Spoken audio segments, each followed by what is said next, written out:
Now, okay, welcome everybody. Thanks for joining. I'm glad to have you here today. What we're going to do is we're going to continue our look through the culture of the decades post-World War II. And we're going to do that a little bit differently today. We covered them on Tuesday, and we're going to refer to some of the different television shows of the eras as a way to get some insight into what people were thinking. As you can notice from my background here is the family of the 1950s. Again, this is the agenda for the call today. I kept that link at the top here for the College Board page. If you guys need that, I'm just going to leave that at the top. So if you guys ever need to reference the College Board page, it's right there. I've got the worksheet here that we're going to be looking at, which is just this defining the decades sheet that I asked you guys to fill out before the call. I had several of you send them to me before. So that was great. I thought you guys did a good job more doing what I looked for. And I just wanted the defining characteristics from each decade. And I wanted this to be a page for you to just brainstorm on. So I asked you to make a copy of it and create your own. If you kind of remember some of the things we've done in the past, or like the defining the period or defining the era. Again, if you can just have decade by decade in your mind, some of the key things that happened. That's one of the things we try to go over is these are the monumental things that happen in each decade, but I also want you to try to think of descriptors, generalizations of the time period. And we're really going to work on that today, and I'm going to give you a lot of examples of how do you generalize a decade, right? Because that can be really complicated. If I said we had to generalize the 2010s, right, what would that be? Can anybody help me with that? How would you, if I had you define the 2010s, which we just got out of, how would you, can you give me a few terms that would describe it? Like Facebook, social media, you know, some terms like that, Netflix. Those are some of the things that were going on in the culture, right? Now, does that mean everybody from the 2010s were watching Netflix all the time and addicted to social media? Well, no, but again, some unique characteristics of the time period which allow us to know there's great technological advancement and connectivity during the 2010s. Again, those are the type of things I think that'll make it easy for you guys when you're going to be asked to make thematic arguments throughout different eras on your DBQ. I think it's helpful to be able to define periods that way. So that was the assignment leading into the call. Again, I've left some of the other links at the bottom just so that you guys could easily find those.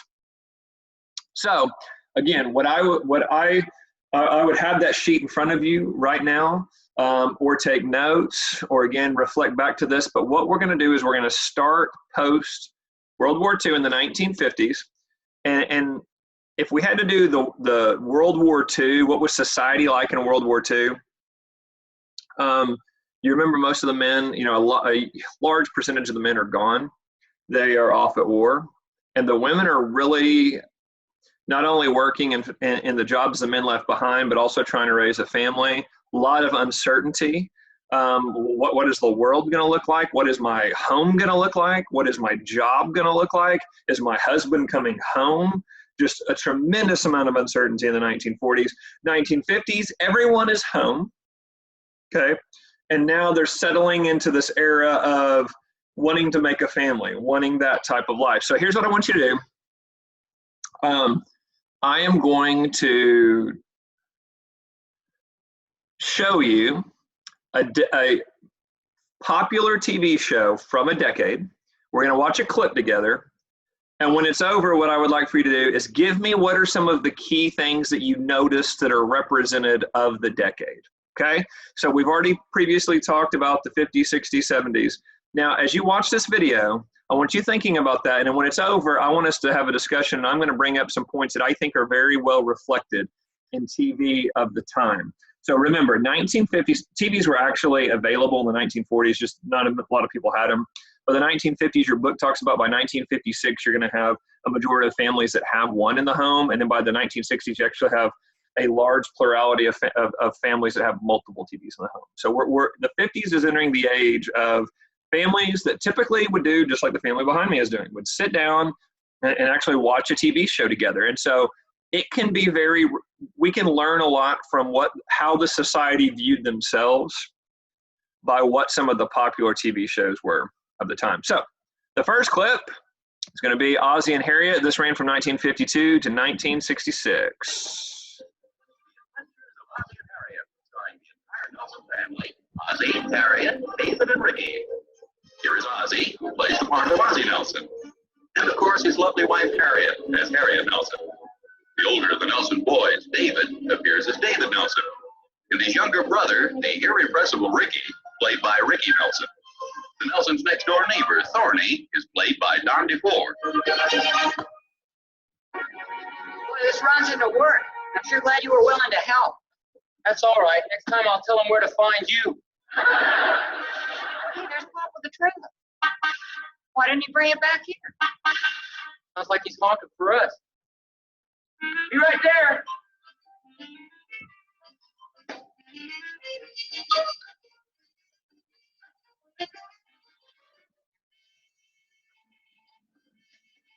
What's the matter, Pop? I'm having a little trouble backing this trailer in here.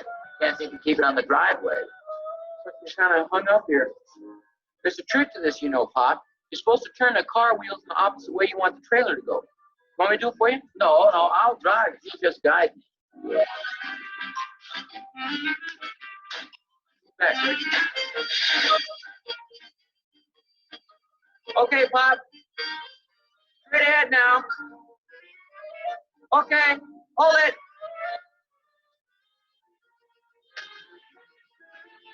Okay, easy does it. Hard to do. Okay, straight back. To the left, Pop. To the left, Pop. To the left. Oh, I'm sorry, I meant to the right. Straight back. Straight back. Easy does it. Okay. I'm about to skip ahead a little bit. I want you to notice a few of the things early on. Notice the kids are at home playing with the father, helping him out. Notice the sense of humor here, right? Very, very wholesome. Very, I think today we'd call it like cheesy, hokey, right? The kids are helping the dad prepare all of these things for a yard sale, and they're going to go through them. And then I want you to notice a lot of what we've talked about recently is the women's movement. And I want you to notice the dynamic when mom comes in the picture. So you got the boys outside with this really hokey, joking around with the father. Now just notice kind of this relationship when mom jumps in as they're getting everything prepared here for a yard sale. All So suppose, Rick, you would cut across there toward the goal, and I'd throw it to you. Go ahead, cut across there.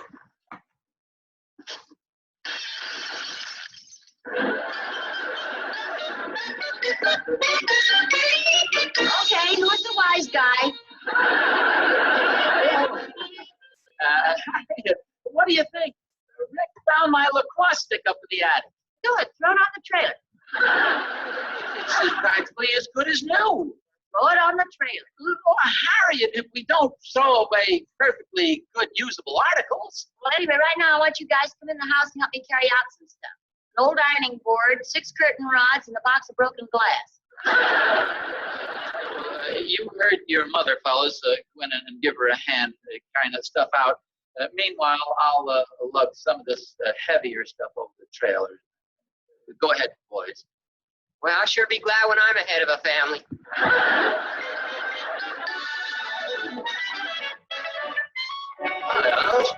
Oh, hello, Thorny. Hey, what's all this stuff? Okay, so for one, I want you to notice that the mother is definitely the one that's kind of the more adult person here in the home, right? She's the one that's more frustrated. They have a job to do. Why aren't they doing it? Why did the dad, why is he joking around when he's supposed to be doing something? Definitely viewing her as the head of the household. Remember that cult of domesticity we talked about on Tuesday? The view that the mother was really in charge of the household chores. That was really her role. You definitely see that applied here. You're going to then see, I want to skip ahead here one more time in the 1950s clip. Pardon me, dear. Where'd you disappear to? I was sitting, Thorny came over, and he saw the trailer. Thorny, I saw my junk in the trailer, too. In the trailer, too.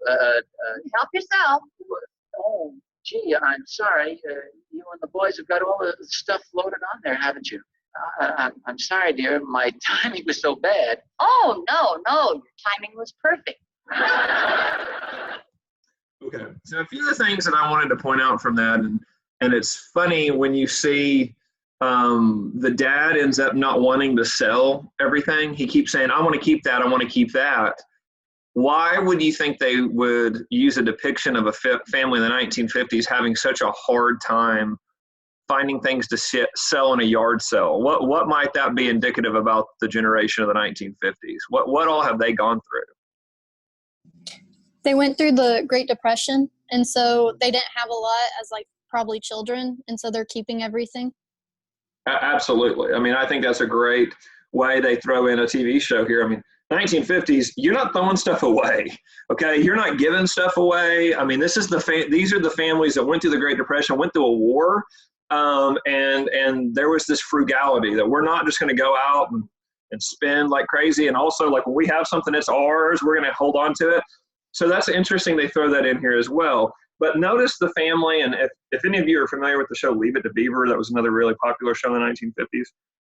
What you see a lot of is this family unit. You have a mom and you have a dad, and you have usually it's like 3 kids. It's usually 2 or 3 kids, and the kids are very well behaved. The kids have a very close relationship with their parents. The trouble they get into is like really small stuff like that, like they break a window, they might, cheat on an assignment at school or something. I mean, it's the conflict in the show is very much, the kids kind of find their way into trouble, and then the parents try to, and guess what? Every episode ends with the kids learn a valuable life lesson, and everything is happy and everything goes away. You're not going to see a huge storyline of strife or anything else. People don't want to hear about bad things happening to families or anything else in the 1950s. The 1950s, they really represent themselves as these close-knit families that were able to grow and have financial stability and stay close-knit through all of these things there. So again, notice all the terms we're using here for the 1950s. And again, I'm trying to use those in these little clusters so that you can remember those. But close-knit family, frugal, a family that owned a house. That's something else we talked about on Tuesday, that noticed they were going to own these little homes with a yard. That was something else that you see a lot, and it's suburbia. Okay, it's the growth of the suburbs. That's what you hear a lot of times, the generalization of the 1950s. Now, by the way, does that mean everybody had that lifestyle in the 1950s? Absolutely not. You see a lot of poverty in the inner cities. You see poverty in rural America. You see African Americans being treated terribly in both the North and the South.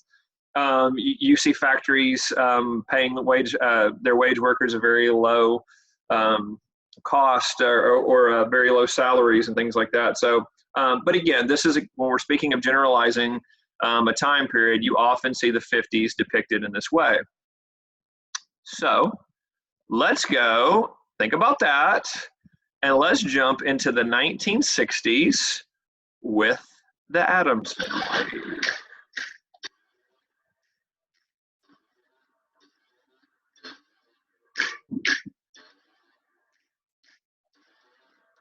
I know y'all seen this. Creepy and they're kooky, mysterious and spooky. They're all together ooky, the Addams Family. Their house is a museum when people come to see them. They really are a spree 'em, the Addams Family.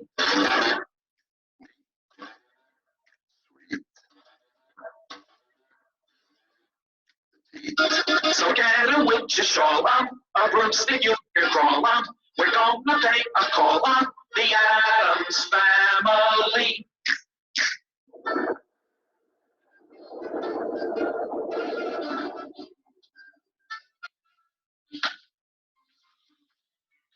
It's unbelievable. Our own son. He was always such a good boy, keeping to the basement, playing with his octopus. Let's do something about it. After all, darling, the Addams Family honor. You're right. Family honor.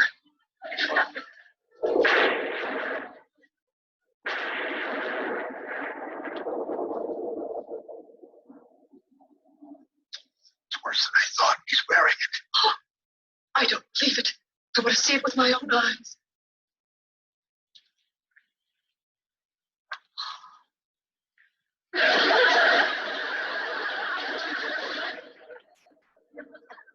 We've lost him. Can I look, Mother? Certainly not. I will not take her to her room. I can't stand these weird things. I'm going to sit in my treehouse and watch the lightning. My poor boy. Something's come over him. What are we going to do? Darling, I must have time to think. After all, this isn't some boyish prank like setting the house on fire. You spoiled the boy, that's what you've done. How? How? Well, what other boy has a playroom like this? There isn't any harm in a few simple toys. Oh, is that a simple toy?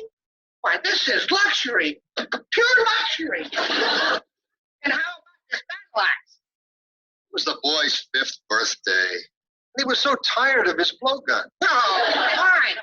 You know, my father wouldn't even let me touch one of these until I was 8. You know, I didn't. So, but I want you to already notice, obviously, it's satirical, right? It's this family that is very sinister, very dark, but it's funny. I mean, it's meant to be humorous. It's not meant to be taken that seriously. Also, by the way, almost the same time as the network battles, just to show you, by the 1960s, like I mentioned earlier, most TV is very much a real part of life for most families, that they would sit together and watch TV. So you have the network wars going on. So if ABC had a really good show that was really popular, Fox would run a very similar type show. So at the same time Addams Family is running, we also have the Munsters running, which is, if any of you guys are familiar with the Munsters, it's almost the exact same kind of concept, right? That they're this kind of dark family. I think the Addams Family is a little bit darker than the Munsters, but it's the same concept. They're almost these villains or monsters. They're living in today's world and trying to just be a part of society somewhat, but not be like society. And I want you to think about that as you kind of continue to watch this clip. What are they trying to tell you about the 1960s? What is reflective of that period in the fact of what we saw as an incredibly popular sitcom back then? As a matter of fact, the Munsters they had a few of the highest rated episodes of the whole decade, the Munsters. Become what I am by accident. I had upbringing like no other. Like no other. 8 years old, and how old was he when you gave him this little toy? That's not Pugsley's. That's little Wednesday. Oh, Wednesdays, you're going to spoil her too, huh? Well, perhaps we have been pampering them too much. Oh, well, there's really nothing to worry about. Oh, yes, there is. A 10-year-old boy sneaking around in a Boy Scout uniform. Darling, there's something I was hoping I wouldn't have to tell you. The other afternoon, I saw Pugsley playing with a bat. A bat? Oh, well, that's more like our boy. A baseball bat. It's a game played outdoors. The sun. Oh.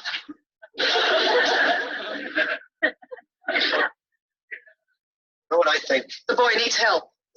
Tomorrow's another day. We'll bide our time. Maybe he'll come out of it. Perhaps you're right. You can only hope.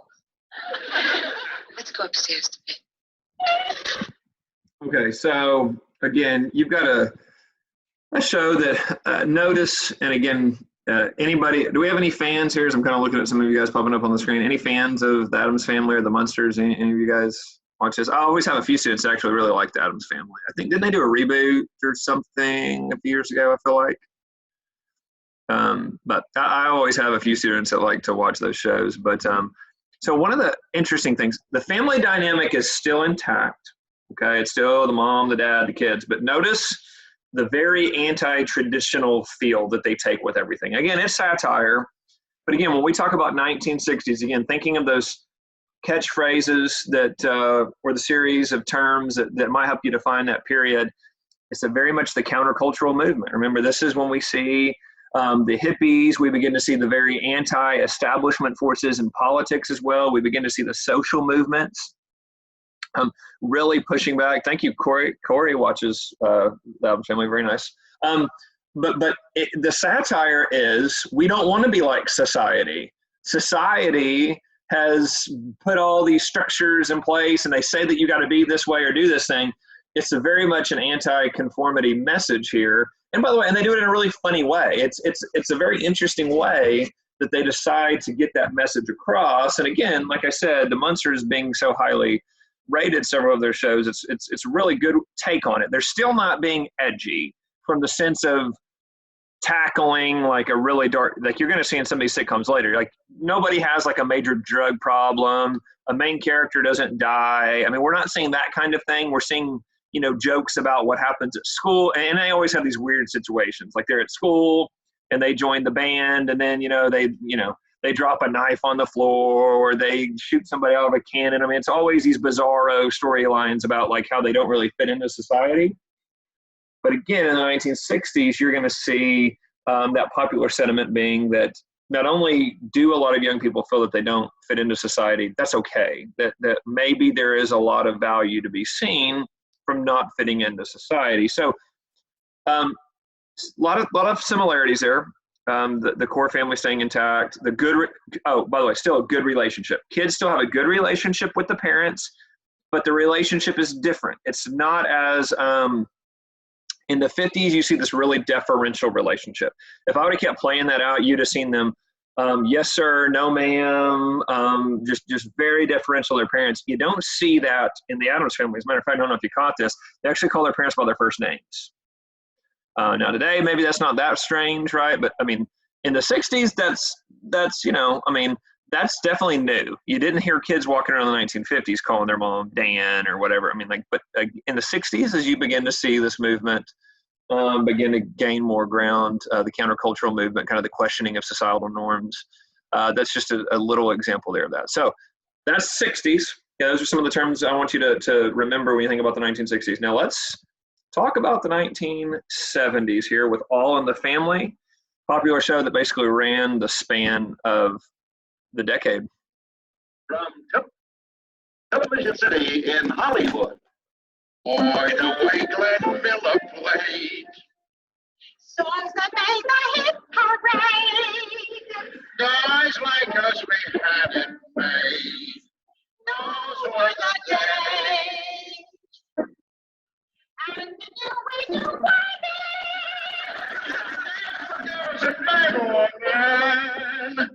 Mr. We can use a man like David O'Brien. And in the welfare state. Everybody pulls his weight. Here on the siren brain. Knows what I got.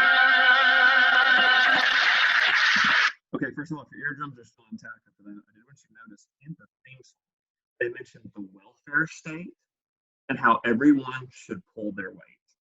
Already, injection of politics into the opening theme show. You're gonna see that play out here as we watch this clip.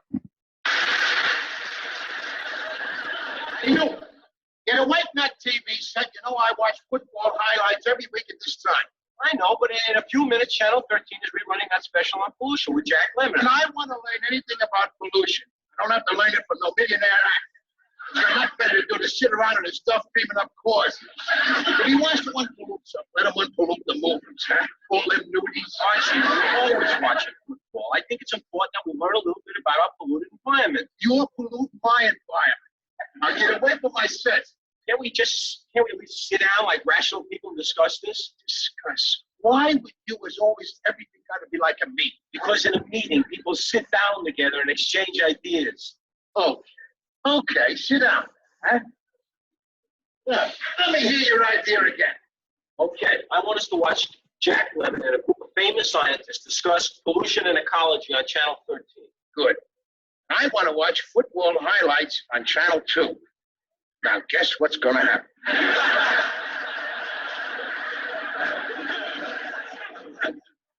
You're going to watch football highlights on Channel 2. Meeting adjourned. Hey, let me have some beer in here, huh? First of all, do notice the direct challenging of authority, right? So the kids, this is his daughter's husband. He's going to call him Meathead. That's what he calls him. but they just, directly challenge the adults on, hey, I don't know why you don't do things this way. Why are we not doing this? And also notice the incredibly, kind of flippant, like we don't really care what you think response of the father here in this area. You're going to see this continue to play out. I also want you to notice kind of his interaction with his wife here. What do you want? Bottle or can? We never buy bottles.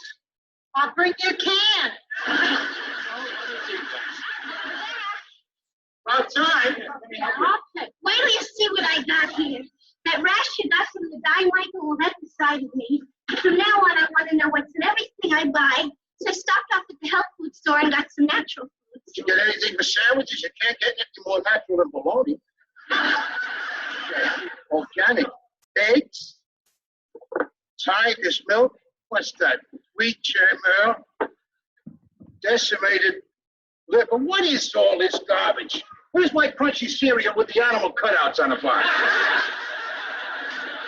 They say there's no nutritional value in that cereal. What? That's right. They just did a study. Nutritionally, that cereal, zilch.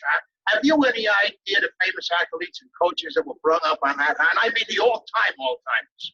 Myself, 40 years I've been eating. I'm as good shape today as the day I was born. My bowels are ready. What's that? Get out of my way. I missed it something here.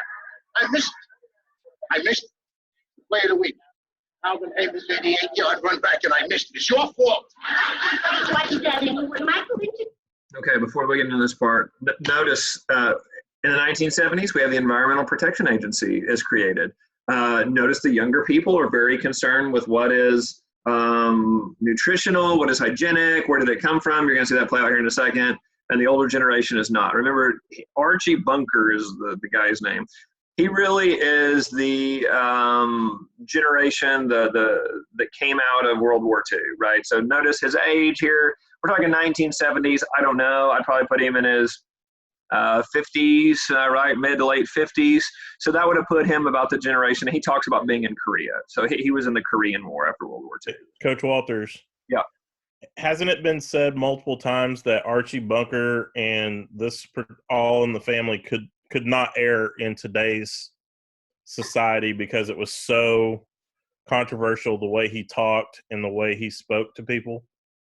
Right. You're going to see him make racially insensitive comments. You're also going to see him make you're going to see a little bit more of that here in a second with his wife, but chauvinistic comments to his wife, very flippant. I mean, he calls her dingbat is what he calls her all the time. And yeah, I mean, there's a lot of things like that. And some of the insensitivities that he shows. Yeah, I think that you've heard a lot of critics that are very much don't think this would air today. Again, it's something to think about when you're thinking about the 1970s is there's definitely this generational struggle. You got kind of I don't want to say this just yet because you're going to see it play out right here as they begin to talk politics. You talk about Jack Lemmon? Put your hands up at that time. All right, for now, I'll just turn down the sound. Why? Because I want to say something. Oh, another meeting. Shit. Now, Daddy, the set is always tuned to what you want to watch. So just this once, can't you share a little, huh? The special environment is important for Michael and me. Yeah, because it's tearing the country down. That's what you like. To sit around and watch a bunch of jerks tearing the country down around us. Archie, pollution is a fact of life, and it's not just America, it's worldwide. The special with Jack Lemmon. Now, will you leave me alone about that special? And you know what you can do with your Jack Lemmon? Yeah? You know what you can do with your John Wayne. Yeah, but what about John Wayne? Before you say anything, let me warn you. When you're talking about the new place, you're talking about an act. You're talking about the spirit that made America great. You kidding? Is he kidding? He'd lay down his life for the Duke. For me, no. Yeah. Anyway, Daddy, why can't you watch Jack Lemmon with us? We watched John Wayne's TV special with you a few weeks ago. That was different. The Duke special was all about America, and I mean the real America.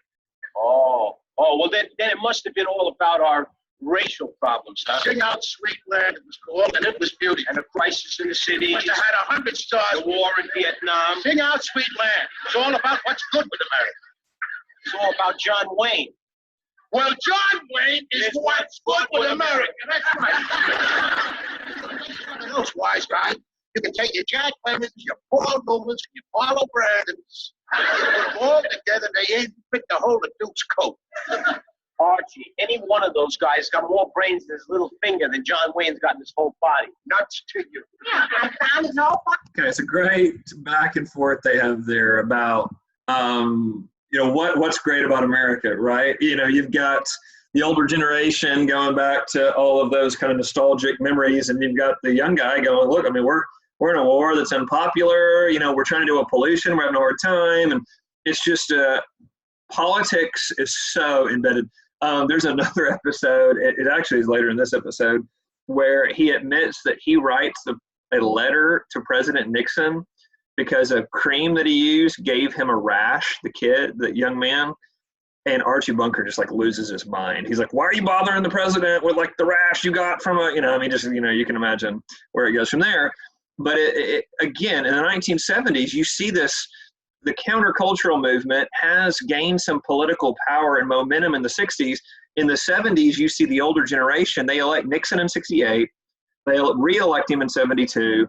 Nixon is in the middle of a impeachment threat in the early 70s. And so even after that, there's this kind of resentment from the older generation about the way that things played out there. But you see it very much, politics is in the 1970s. You see it in the sitcoms. It is interesting that they would choose to put this in the middle of a show, because a lot of times we like to go to TV to get our escape.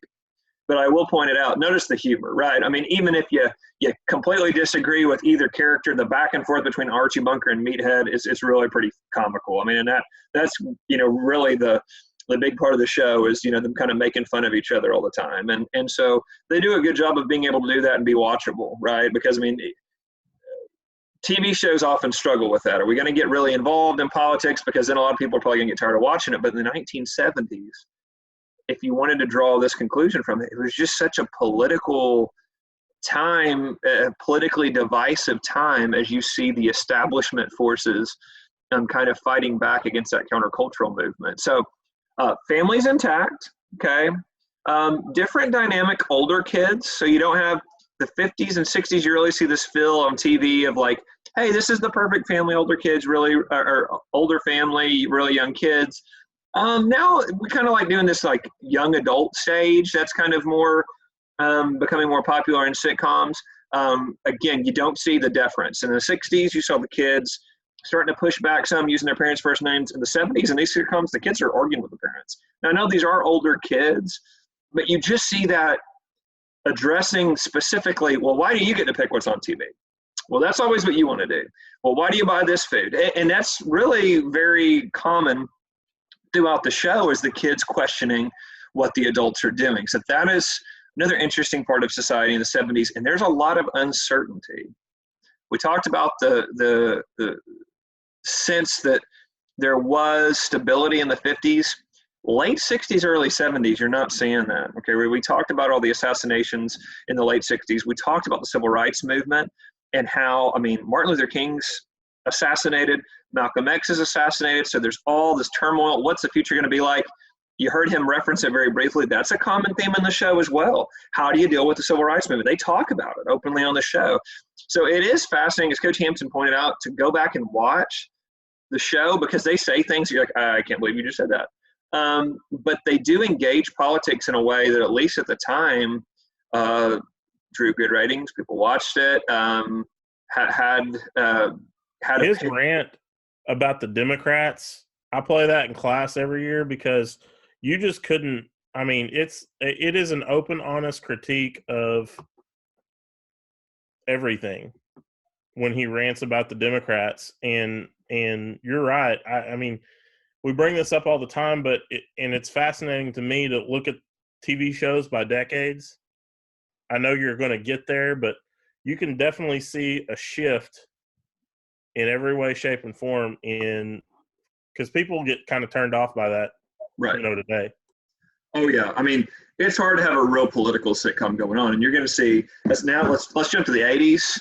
I want to kind of show you a quick glimpse of this. Of course, it's crazy to think this now, but you as young people have probably always known Bill Cosby as the alleged rapist, incredibly creepy allegations and now criminal allegations. But there were all these rumors that were even being spread about him a few years ago.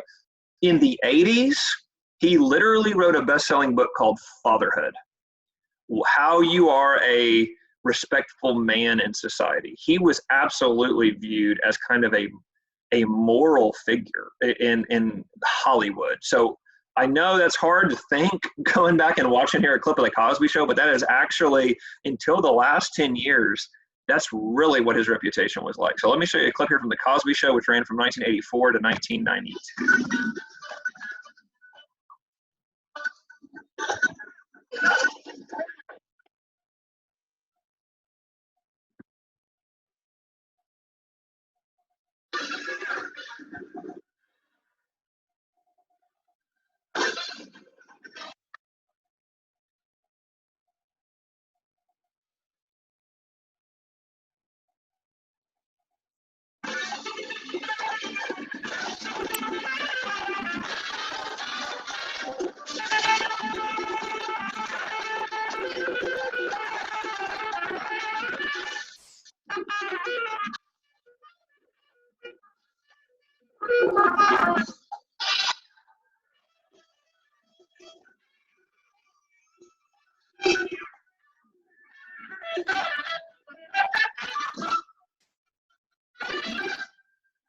Are you guys almost finished? Almost.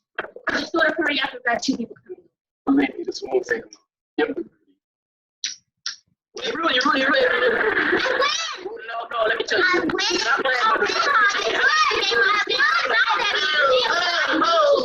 Hey, what is the trouble? I need you. No, hey.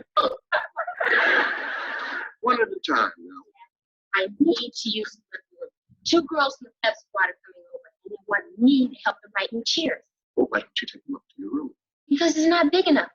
We need a lot of room to practice. Dad, these are the 2 most popular girls in the 8th grade. If I get on the pep squad, it could change my life.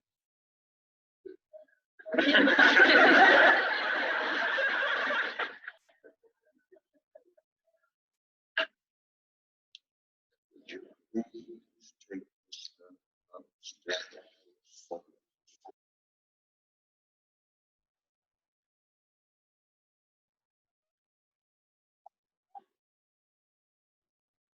You must have something.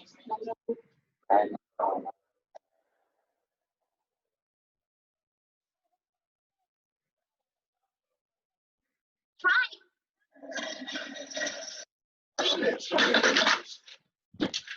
I want to start off by saying, notice the return to the tight family, the younger kids talking about what's going on at school. You're going to see this little situation play out with a school problem that she has. Of course, one of the first things that should stand out of all the videos I've showed you, African-American family. The Cosbys are the first sitcom that's based around an African-American family. And notice he's a doctor. So this isn't a, at least we would say middle-class African-American family. So that in itself was revolutionary at the time for a sitcom to follow an African-American family. You're going to have later on in the 80s, close to the 90s, Family Matters. And you're going to have some other ones, but The Cosby Show was really the first to launch this. So family dynamic very intact, dad very involved with the kids. And I'll go ahead and keep playing. Yes. Well, Dad. Well, Vanessa. Dad, aren't you going to go back down to your office? And miss the opportunity of meeting the 2 most popular girls in 8th grade. Please don't embarrass me in front of these girls. Don't act silly like you usually do. Well, I try to control myself, but I mean, I do know something about cheers, and I could help with the rhymes. 2 bits, 4 bits, 6 bits a dollar. Clean my shirt, and don't forget the collar. Hey now. Dad, listen now. Go, please. No, I'll just let them in, all right? Okay? No rhyming? You don't have to worry. I'll be in a hurry. I told you I could rhyme. I do it all the time. How do you do? Welcome to the zoo. Hi. My dad likes to joke around. all over town. Jokes around. All right, so a couple of things I want to point out is notice the return to the cheesy, hokey humor, right? I mean, one of the things I like to do is have students compare the 50s and the 80s, because you oftentimes see the 80s there's this cultural conservatism that returns. Okay, you have the election of Ronald Reagan as president in 1980 and re-elected in 1984, and really brings back that type of movement that society really focuses around that family unit. You see a lot of evangelical Christians begin involved in politics that we really didn't see in the previous couple of decades. And so you see the return of this on TV. One of the things later on in this episode, they're going up the stairs and the daughter, they say, oh, we like that painting. And the daughter goes, yeah, the painting was $10,000. Now, I mean, that always strikes me as odd, right? I mean, like, I don't know how many of you know how much like everything's worth in your parents' home. I sure didn't know growing up. But the 1980s, we really see an economic boom out of the 70s. You begin to see this happen in the 80s. And so this growth of kind of materialism, that, hey, things are going really good. The family units are intact.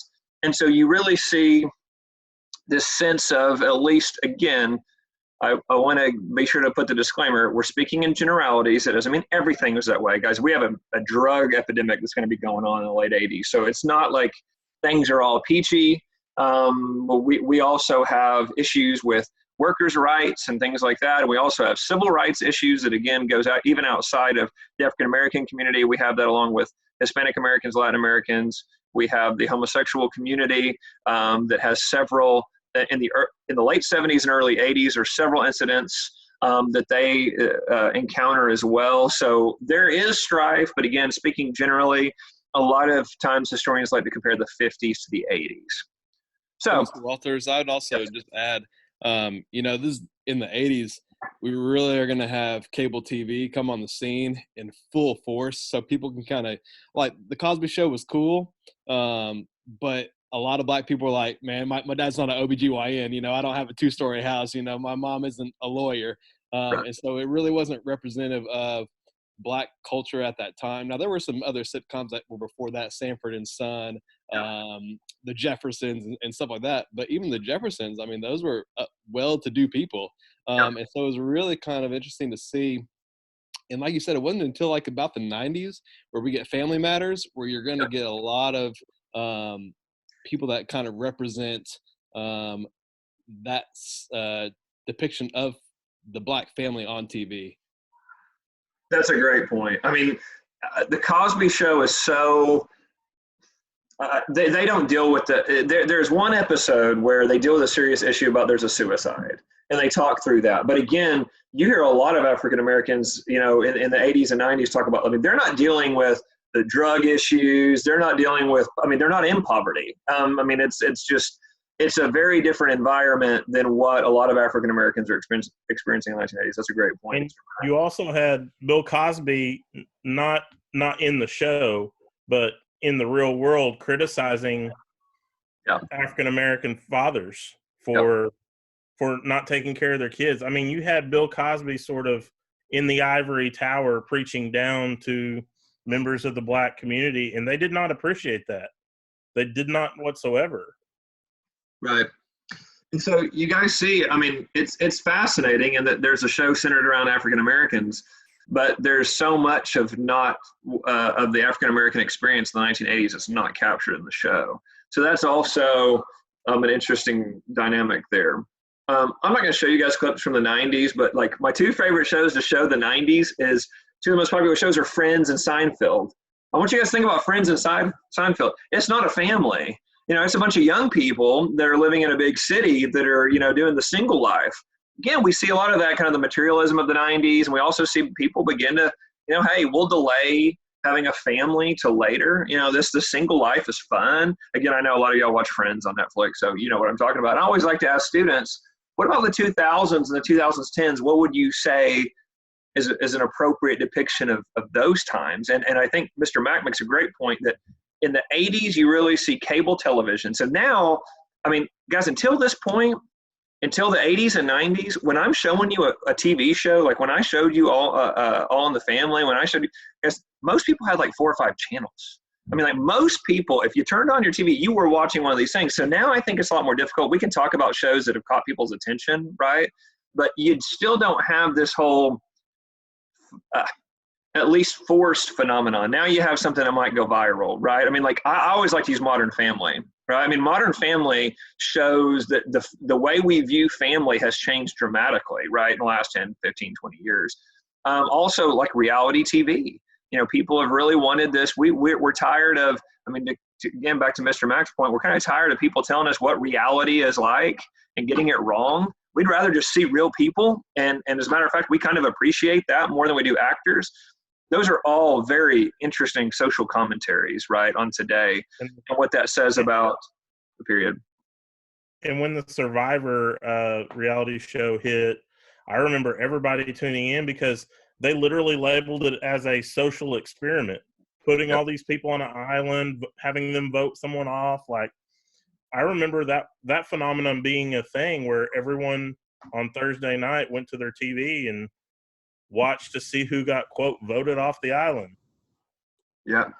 It's fascinating. And I do want to kind of end this, you know, and I hope you guys, I like to do this just because I think it helps kind of keep it in your head. If you're thinking about these periods, if you can reflect back to these shows, I hope it's helpful. And you know, it's always interesting. Does society, does television, does social media, is that an accurate reflection of society? I think that's a great question in itself, right? I mean, there was a great study earlier this year that talked about the percentage of Americans on Twitter. Like, it's very low. I don't remember what it was, but it was much lower than I anticipated.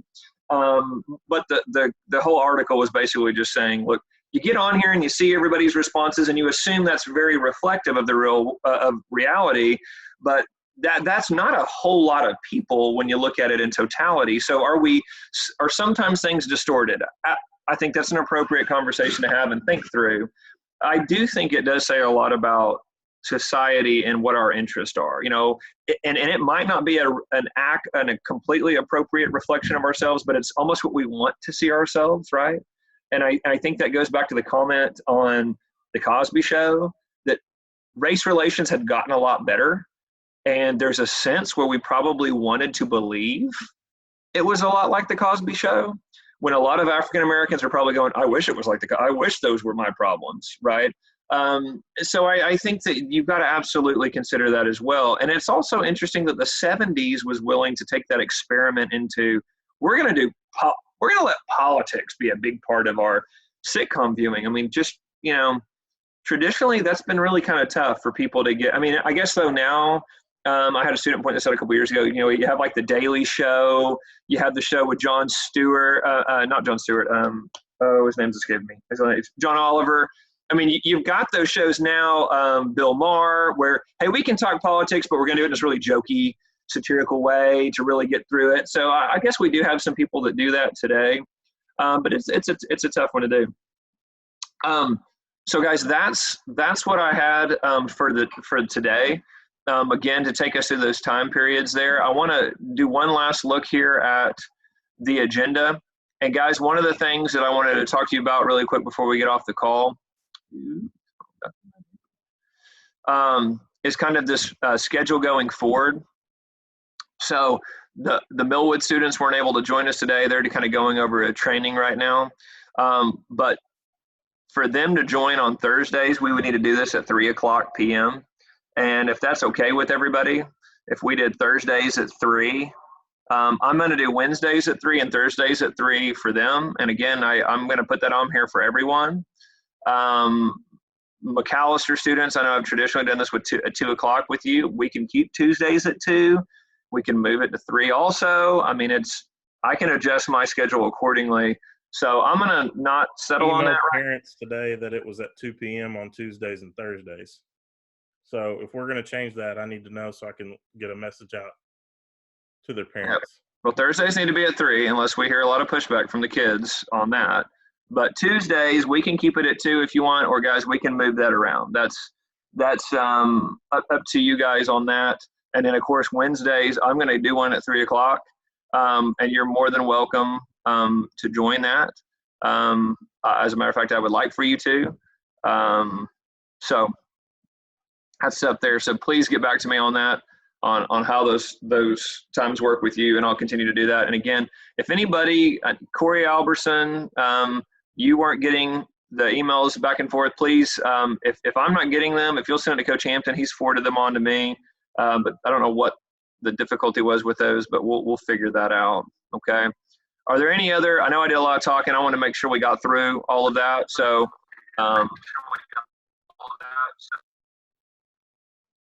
is there any other feedback or comments for me? What caused the economic rise in 1980? Explain the economic rise in 1980. So what you see post 1970s is you begin to see, and again, Ronald Reagan goes in and does a massive tax cut when he's elected in office in 81. And what they're hoping to do, and even a lot of Republicans criticize him for this, is that in cutting taxes, what he hoped was that would spur private business to invest in the economy. So they would go out and spend more since he cut their taxes. For about a year, that really does not happen. But year 2 and 3, we really begin to see the economy begin to grow. Okay, so from 82 to 85, getting into 86, we really see a lot of growth in the economy. And then there is a recession in 86. So we do see, it's not a major, it's not like 08, but we do see a recession in 86. So what a lot of economists attribute to that growth is that slashing of the tax rate, which was really high coming out of the early 70s. And there were some regulation cuts, but from most economists credit the tax cut that kind of helped spur a dramatic investment in the economy in 82 and 83. And that's why that economic surge really leads Reagan to 84. Like, Reagan's old. I mean, at the time, Reagan's the oldest president we've ever had at that point. So he wins all but 2 states in 84 because, I mean, just the economy was doing so well. Yeah, so that's the short answer to the economic boom of the early 80s. Good question. Any other questions?